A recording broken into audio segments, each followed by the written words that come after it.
Collective. Welcome. Welcome or welcome back. If you're new here, welcome. And if you are a returning subscriber, welcome back. So, there's been a few interesting astrological things lately that I haven't really spoken a lot about. So I just finished the sign readings for the month. So if you wanted to check yours out, or you already have, they're all up now. And we have the new moon coming up as well. The new moon in Taurus. So this is our second new moon in Taurus in the true sky. And we had a Venus-Jupiter conjunction recently, and it was in Gemini. However, on the 12th, Venus actually moved into Cancer. So we now have Venus in Cancer, which is a really lovely energy, I think, to have. So I hope you're getting lots of, nice times with your families or your mother, if you do get along, which is always tricky. I think with the Cancer energy, the mother is such a important central figure. And that love of the mother and motherhood is very central to the Venus in Cancer placement. So that will be there for quite a while. And quite soon, before the sun goes into true sky Gemini, Jupiter will then move into true sky Cancer. So that will also be a very beneficial time as well. So Jupiter loves to be in the sign of Cancer. It brings a lot of really positive energy to the home and the family and mothers and mothering, and just in general nourishment and care and those kinds of very Cancerian energies, and also just really beneficial energies to especially having Venus there as well. So we do currently still have Mercury and Jupiter in Gemini, and soon the sun will move in as well.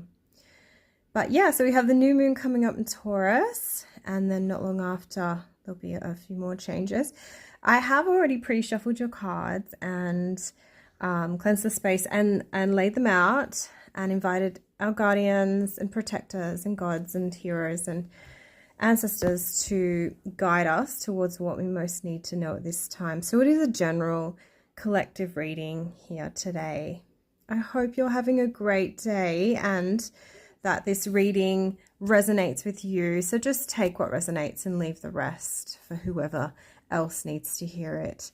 So the first card that we have on the bottom of the deck this is the shadow energy for you, is Ace of Cups, spirituality. So how interesting. I think that is that underlying energy here. And like I was saying, we have that Venus in Cancer. So to me, that really reminds me. Also, some of the Pisces energy. We do have the Saturn and the Neptune in Pisces as well. And interesting, I think anyway, that our central card for this reading is the moon, which is the ruler of Cancer. So how funny that this card should be the center of our reading today. So the first card we have is the Two of Wands. So it's the card of courage. So this is talking about new directions, new passionate directions. Some say that it can be the twin flame card. Here in this deck, we have the chalk figure of the long man of Wilmington, who holds a long staff in either hand. So it's kind of a perfect symbolism, really. So traditionally, they say that he actually had a helmet, and they believe that actually it was a horned helmet, and that it's only when the sun hits him at a certain angle that he's visible. So locally, he's known as the Green Man, and it's thought that he may have been carved by the Atrebates, the Iron Age Celtic tribe, and represents a guardian tribal god. Though some think it's more likely he portrays a later Saxon god or a folk hero. So he's really interesting. So the Doomsday Book records the area where he lies as Wandel Maestra, named after the Germanic god Wendel. Also, he could be a fighting man, the badge of King Harold, the last of the Saxon kings. So in folk tales, the giant was once a living person who battled with another giant. They fought by throwing huge boulders at each other. Eventually, the long man was killed and laid out on the hill where his outline remains. So that's got a bit of like folklore in it, this deck. Sorry for any light reflections as well on these cards. They do have like a glossy finish to them. So on a divinatory level, it's a time to be a bit of an intellectual warrior with the courage of your convictions. Your ideas have a lot of potential, but you'll need to work hard to bring them to fruition. You'll need a lot of willpower and dedication to follow your vision. And that this is not without risk. However, if you do choose the cozy but boring security, you will never have the chance to know what you are really capable of. So like I said, also some do regard the Two of Wands as the twin flame card. So I'm not sure if you have a connection in your life that you would regard as a twin flame, but that could be resonant at the moment. The next card we have for you is the Water King, so the King of Cups, which once again is interesting because we have a lot of movement with the water. I mean, we do have some Pisces, but we've also got quite a few things moving into Cancer soon. We have Venus there now. Yeah, so I do think that's interesting also with the moon here. So the water, King of Cups. So this could be you, or it could be someone in your life at this time, and that they're asking you to develop the watery part of yourself, to explore your feelings and be willing to show your emotions. So he's one of the only kings that does acknowledge the feminine nature of himself and the capacity for nurturing affection, empathy, and intuition. So he makes, if he is an actual person in your life, he often seeks the help of others and comes to terms with that, with emotional problems as a social worker or therapist. So his personal life is not without problems, however. His depth of compassion makes him moody and sensitive, and he has probably chosen his vocation because of a deep hurt in his own past, enables him to empathize with others. So he's the archetypal wounded healer. And because of this, you know, he could be very willing to talk and help you explore your feelings, to come to terms with them. If you need support of a more practical nature, it might be best to look elsewhere. So he is a very watery king. So he could be of the water signs as well. So it could be a Cancer, Scorpio, Pisces you're dealing with here. Or you are, if this is you, or just some attributes that you're needing at this time, maybe even linked with these new passion projects as well. The next card, however, we have is the Death card. So the Death card does signify change. So there is some significant change for this King of Cups or this aspect in your life at the moment. So there is some change. And then we have number 12, which is the Sacrifice. So this is like your Hanged Man card.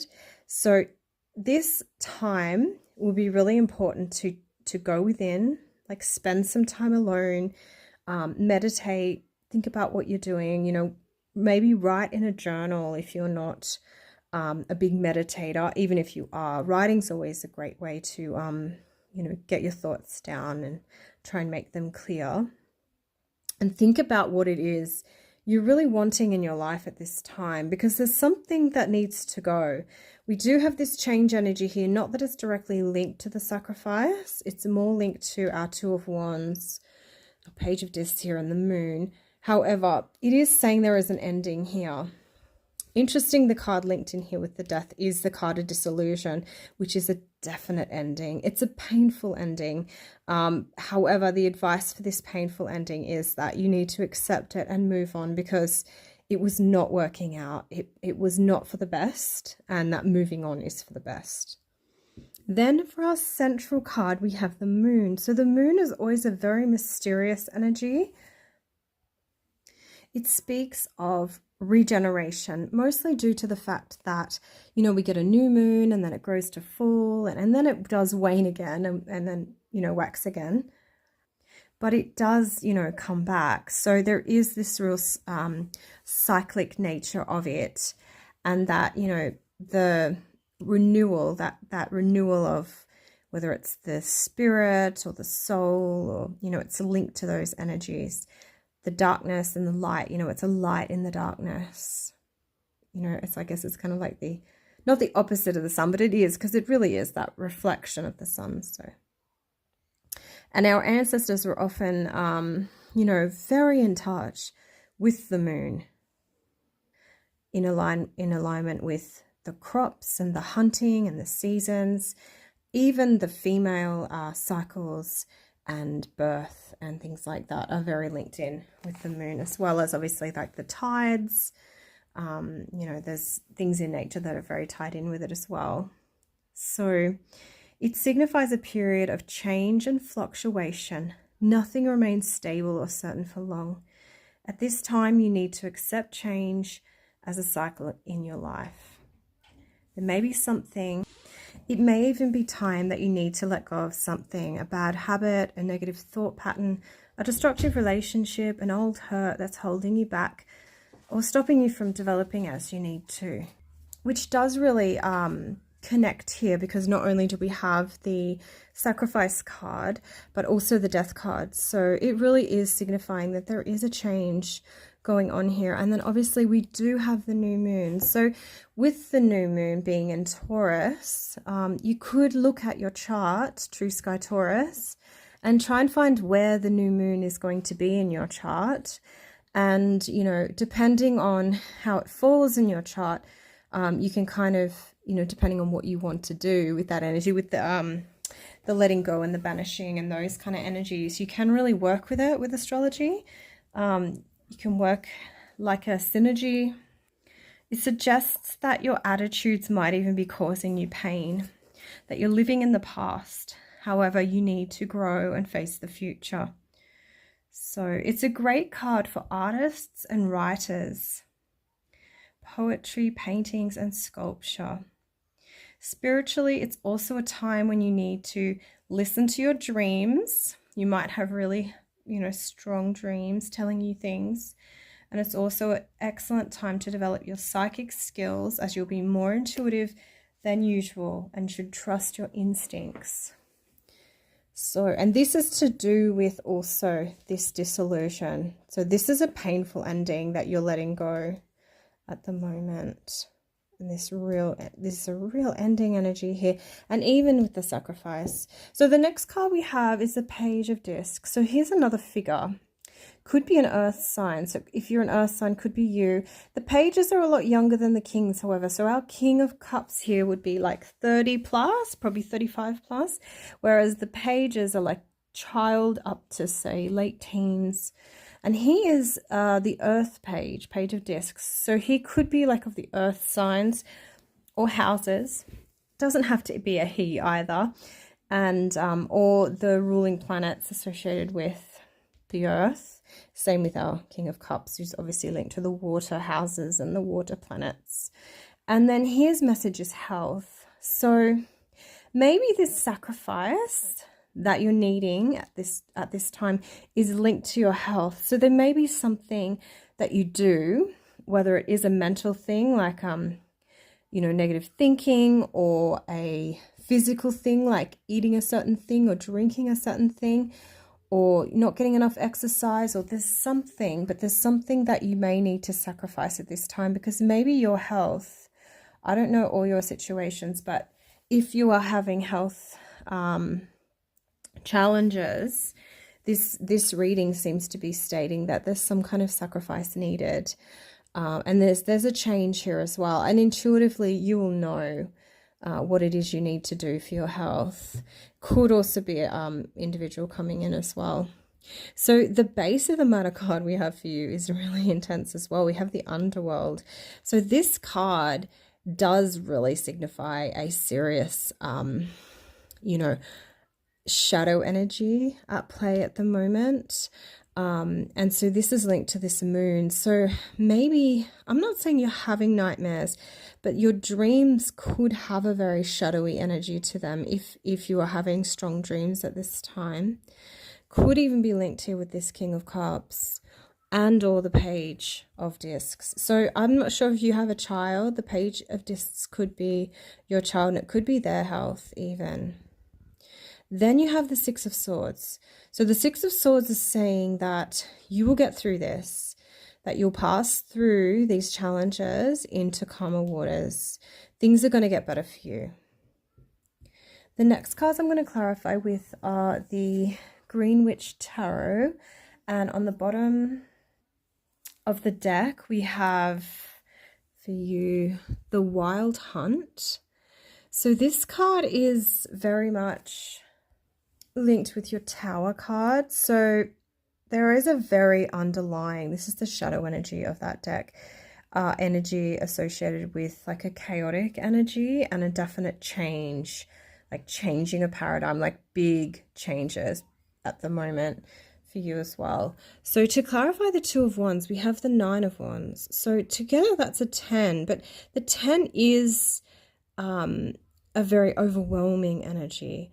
So potentially with this Nine of Wands, it's saying that you have been working really hard and that you've been feeling really alone, but you're also feeling really defensive. However, the advice for this card is that if you push yourself, you'll succeed. You will succeed. That you just kind of need to keep going. And in fact, maybe you're even quite enjoying that. You're enjoying like the fight, the battle. And this is for the Two of Wands. So this is about being a courageous, warrior of an intellectual level anyway. But it's a good card. So for the King of Cups, we have the Page of Athame. So this is another child energy. So maybe this King of Cups does have a child, could be a girl or a boy, but they could be of the air signs. Very smart, very intellectual and bright. Also, it could be new ideas coming in. So for this emotional, empathic energy, there could be some new intellectual insights at this time. And then with the Death, the change, we've got the Four of Chalices. So there's something about this change that, whether this is you or maybe this King of Cups or the Page, there's a real boredom energy here. Someone is really discontent in their life, and not, maybe even not happy with the changes coming in. So that's an interesting combination. Then for the Sacrifice, we have the 15 card, which is the Nature. This card is equivalent to your Devil card. However, in this deck, it has a more lighthearted energy, and it's linked to like nature, spirits, and that kind of thing. So the downside of the Devil energy, however, is just that potential for addictions. So being with the Hangman or Sacrifice card here, it's definitely, I believe, saying that look at your addictions, look at what binds you, and, do your best to try and sacrifice these things. If you can do it on the new moon, that's amazing, But yeah, could be a really good time to do that. So for the moon, you have the Three of Athame. So this is a card of heartbreak. It's not a pleasant card. So having it with the moon, so the combination can be linked to a deep feeling of pain and betrayal, which we do have that kind of energy with the Ten of Swords next to it as well. And that, so it does indicate that there are hidden emotions. This is the moon's influence here, and that things may not be as they appear on the surface. So, that the heartache and pain that's been caused can also represent deep-seated fears and anxieties that are coming to the forefront. So maybe they could even be linked in here with these addictions, because often addictions do cover up other things that people can't handle. So, you know, they get addicted to something because they're wanting that feel good, you know, the feel good brain chemicals to like take over, so they're not having to feel the bad, whatever it is that they are, you know, upset from. The Three of Swords, however, highlights this is a time to confront these emotions and work through them to find closure and healing. If you're experiencing a difficult situation, this is an indication it's time to look deeper and confront your feelings head on. While this combination can be challenging, it's also an opportunity for growth and healing.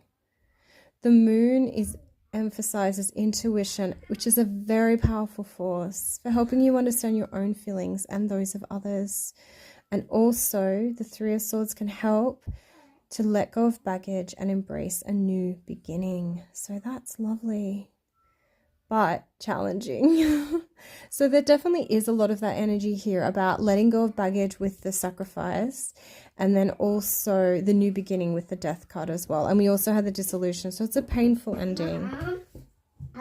So to clarify the Ten of Swords, you have the King of Wands. So we have another king here. This is the Fire King, however. So potentially this King of Wands could be this disillusion could be linked in with this King of Wands here, or it's saying that through this disillusion, through this painful ending, you need to develop these King of Wands energy. So this like fiery leadership energy, you know, creative energy, to cultivate that, to come out of the disillusion and really focus on these creative leadership energies in your own life.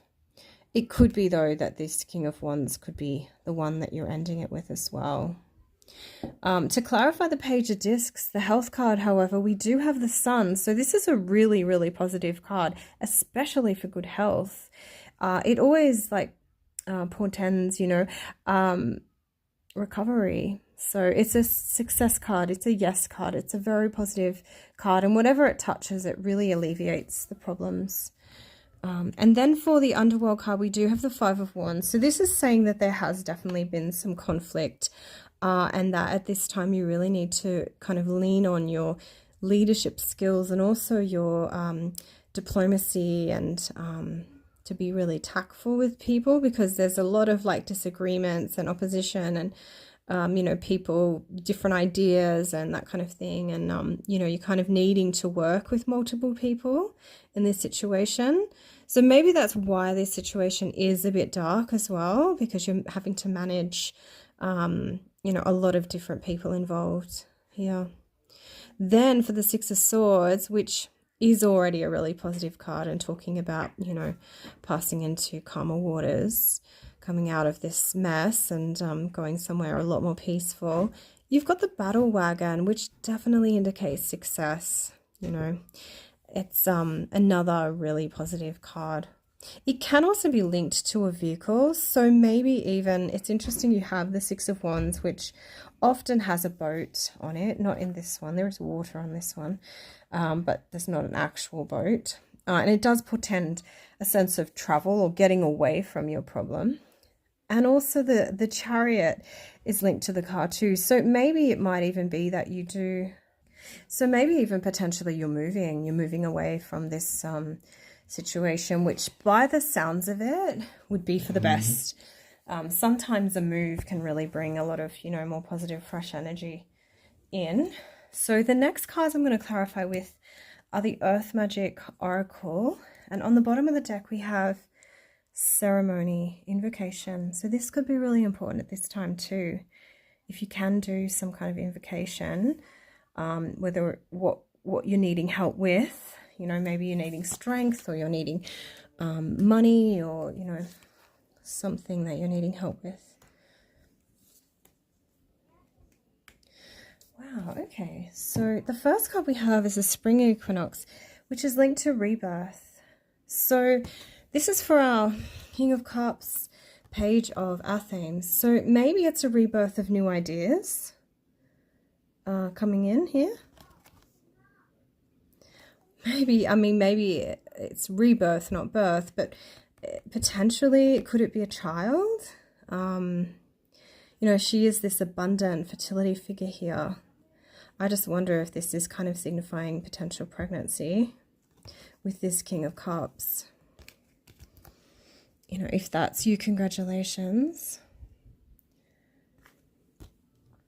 And then for this painful situation, which is very emotionally deep and changeable and things, you have love, compassion.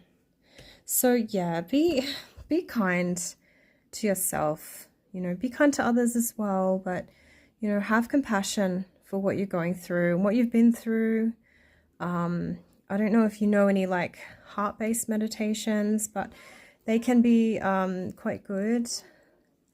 I think meditation is often a really good way to just, you know, center and focus on things, and especially the really loving, the loving types of meditations are really beautiful as well.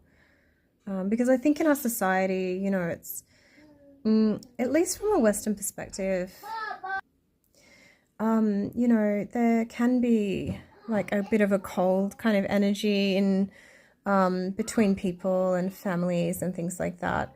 Even if you do have good feelings for people, it's not always, you know, kind of appropriate to show things and or with everyone and things like that. So I find like, yeah, the loving heart meditations can be really beautiful because you can kind of send that love to people, or, you know, be that loving light without that kind of personal interact. I don't know if that makes sense to you. I have the Aquarius kind of Pisces energy there, so maybe it works for me.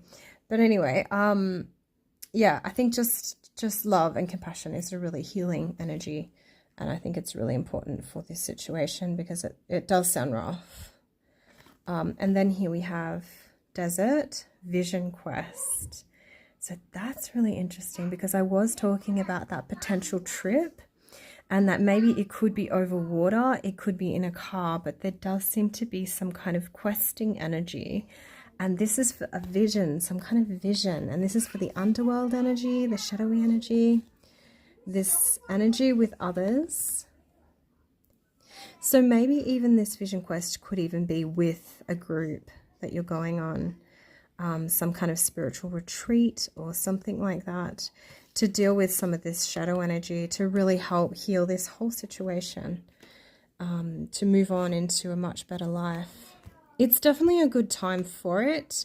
I know that at the moment, earlier this year, Pluto moved into the nakshatra of Shravana. So this is the Vedic astrology, but Shravana is my natal moon. However, it's a very interesting nakshatra, and it is about kind of listening to spiritual wisdom, and it's even a very healing nakshatra. It is linked to like Vishnu and that kind of thing. However, having Pluto there, you know, and this is going to be a generational effect, because it will be in Shravana for some time, years, I think, before it moves into the next nakshatra. So it's really going to affect the whole, it's only just gone in like the last few months. I think it was February. So I don't know if you have any Shravana placements, but it would be activated it could be activated if you do, or will be in the next few years as it moves through the sign. So yeah, so the Vision Quest is interesting here. The next cards I'm going to clarify with are the Nature Speak Oracle. And on the bottom of the deck, we have Sunshine, Shine Forth. So we did have the Sun card today as well. So that's interesting. So there's quite a bit of positive energy there as well, which is lovely, obviously. And then we have for this spring equinox energy, this rebirth, we have life, death, and rebirth. Wow, okay. This is giving me real like reincarnation kind of energy. You know, this child I think is going to be like an ancestor or something. That's what it's giving me the energy of. I mean, it's got rebirth, life, death, and rebirth. But yeah, there's a link to the ocean as well. So maybe you might need to go to the ocean The ocean is a very healing place, and having that King of Water there as that base card, the waters, you know, the ocean is like such a powerful force with the water. And then we have, or maybe even this individual that you, could be someone you meet near the ocean, could be around the spring equinox. For this love and compassion, you have face your fears, swamp. So maybe you have some kind of fears around love and compassion. And it could even be linked to this heartbreak, you know. I think when you go through like a breakup or some kind of significant change like that, it can really change you, but you need to kind of like let go of the negative and try to not let it, you know, traumatize you. Obviously, it's easy to say these things. If you're going through these experiences and you need to seek advice, please do. The next one we have, oh my goodness, for the vision quest, we have spirit contact. So on this vision quest, you're going to be contacted by some kind of spirit. And this is sage, which is a very spiritual herb. I'm guessing it's white sage. It doesn't look like the other sage. Like the red or the purple or the other sage. So yeah, this is to do with this, this shadow work and this group. Vision quest, spirit contact. Wow. The next cards I'm going to clarify with are the Green Witch Oracle. And on the bottom of the deck we have bird, freedom and opportunity. Then you have altar, gratitude and releasing burden. So this is linked to the life, death and rebirth, the ocean. Spring, rebuilding, awakening, rebirth again. Oh my goodness, face your fears. And then we have soil, stability and simplicity. Oh my goodness. So for this energy, we have, maybe you need to set up an altar, a gratitude altar, releasing burden. So some kind of protective energy as well. It's always good to have some kind of protective energy. However, some kind of life-affirming gratitude kind of reminder. It doesn't have to be like an altar. It could be like a pin board or, you know, something that reminds you of like the good things in your life and what you want in your life, what you've got to let go of. You don't really need to focus on that so much, but if you want, you can always do like a ritual to do with that as well. And then for this one, we have spring again. So we had spring equinox and spring. So there may be something really significant for you in spring or in this last spring that's linked in here as well. Face your fears, rebuilding, awakening, rebirth. So by facing your fears, you're going to be rebuilding, awakening this rebirth into your life of love and compassion. And then with this spirit contact on this vision quest, we have soil, stability and simplicity. So maybe you really need to connect with like the fae, like the earth spirits, the soil spirits, the mushroom spirits, you know, on this vision quest. I mean, we do have gods and goddesses associated with the earth. So potentially that could even be linked in here as well. So the next cards I'm going to clarify with are the Australian wildflower cards. And on the bottom of the deck we have Fairy Aprons, Guidance. The first card we have is Grass Tree, Enlightenment, Waratah, Survival, and Rosella Flower, Strength. Okay, so for the first card, and this is linked to this altar, this gratitude releasing burdens altar, you have enlightenment. So the grass tree brings new ideas, enlightened thinking and clarity with it. Right now you have an opportunity to rise above a situation and work not only towards your own personal outcome, but for the greater good of all. This is not a time to be selfish, so actions which may harm others, no matter how well-intentioned they are, must be avoided. With reward comes responsibility, and you are being also reminded of this right now. Grass Tree provides clarity to resolve current issues. Grass Tree warns of issues surrounding impatience and ignorance. As a healer, it brings mental clarity and is a very good detox supporter. So that's interesting with the detox as well, because we do have, even with this whole life, death and rebirth, you know, death is kind of like that toxic energy, isn't it? And without that, you know, because life comes from death, you know, the manure, the things that break down into the soil, and then the new things grow out of them. Don't destroy my liner. Releasing burdens. Don't destroy my... So the central wildflower that we have is the Waratah, which is the card of survival. It's the state emblem of New South Wales. The energy of Waratah assists in bursting through stagnation with new insight, power, and passionate energy.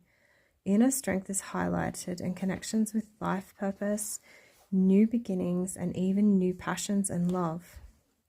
Take note of any new ideas that come forward at this time, as they are important and most definitely contain the seeds of future successes. You can also be certain that you have the capacity to overcome current obstacles and take control of your situation. Courage is indicated, so you may have to step up and be brave. Stop looking for answers and relying on assistance from the outside, because really you do have all you need within. As a healer, Waratah is a wonderful strengthener of the mind, bringing clarity to thought and decision making. Waratah challenge is not to repeat past mistakes or become overconfident. So the Waratah is linked to this survival, rebuilding, awakening, rebirth. So yeah, so through this hard experience, it's kind of like you've gone down into the, you know, the kind of real dark energies, like yeah, with this rebirth, you know, it's like the death, like a part of you is kind of dying, like this toxic part is going, and there's this rebirth. It's beautiful. And then the last one we have here is Rosella flower, strength. So Rosella flower is of the hibiscus family, and I'm not sure where you are, but often we have a hibiscus tea. Often they mix it here with rosehip tea, hibiscus tea. If you look at the ingredients, it's often rosehip and hibiscus. I'm not sure if it's this specific species, but I think it probably would be. So interesting. So, and they have fruit, yeah, and they make jams out of the fruit as well. Rosella flower is showing the areas that need strengthening and asks you to look within for those answers, an opening up of that which you knew could be possible. Sorry about the shining of the light.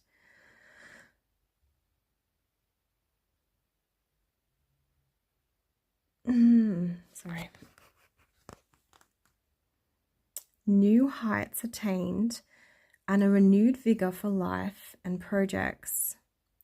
It all begins with strength at the core and a realization that this is what needs working on right now. Step up and be heard, and do not waver in your intentions. Match action, voice, and mind with conviction. The challenge of Rosella is not opening up and being too fearful of failure. Overextension of resources must be watched as well. As a healer, Rosella aids hypertension and is a great all-round energy booster. So that's really lovely. But this strength is linked to this stability, simplicity of this soil. So that's lovely. Maybe if you can make a garden at this time and get in touch with the soil, maybe even growing some rosella if you can, or something similar that you can drink as a tea or make jams from to give you strength. You know, I think that if we do take in the plants that are the closest to us, it really does help keep us in touch with the nature and the nature spirits, like close to us.